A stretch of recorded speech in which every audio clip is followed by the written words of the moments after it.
Joshua has a very famous mother here in California who unfortunately is no longer with us, but her name was Dorothy Green, and she is the founder of the, Heal the Bay, yes, Heal the amongst Bay. other things. And she was a serial entrepreneur, and it came to issues and organizations.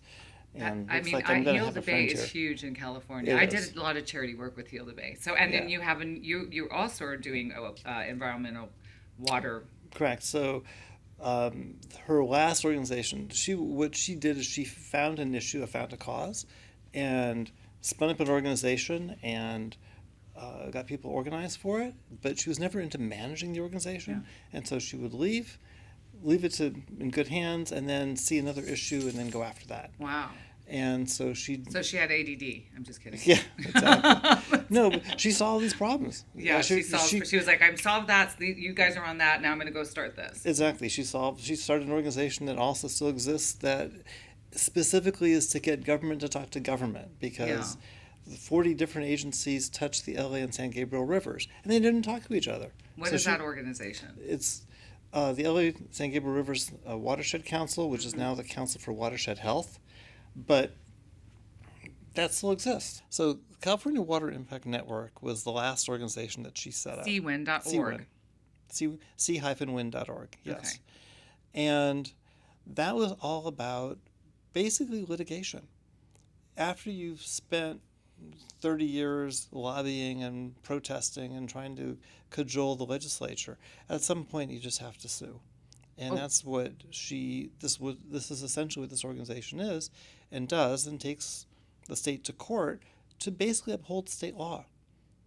and And that has and specifically about the water specifically about laws. water and Well, I water. love now. That's one of the reasons. Besides that, you are one of my artsy fartsy friends, especially because you made that super cool table, Yeah. and you're a photographer.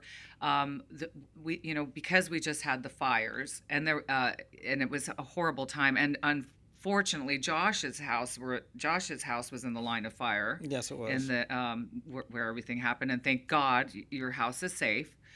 But there was a huge problem with sending up all the firemen during the fires. When they got there, there was no water.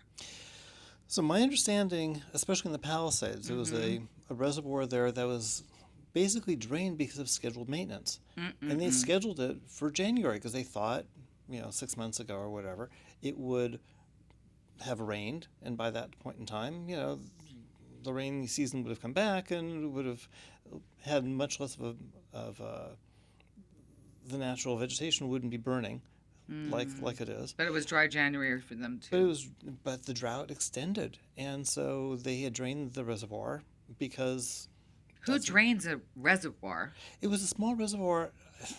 I'm not Isn't sure what? whoever's managing it. I Yeah. believe it's LA City or LA County. Why I would don't someone know. drain a They reservoir? needed to do maintenance on it. They needed to They fix needed to go something. in there. They Oh needed to go in there God. and fix it, and they wanted to do it, at a reasonable time when they could, because we usually get rains in January, February, March, Mm-hmm. and it would have refilled it. So here's a time that they could have serviced it, and it was just bad timing. Do you think if it would have been full like it was before they drained it, it would have helped a lot? I'm sure it would have helped a lot because then the fire department could have used that as a source of water to Can put you in there. imagine being a fireman and you're going up to try to put a fire out and you hook your hose up to something with no water coming out? I think Yes, that it's It's the Paris Chong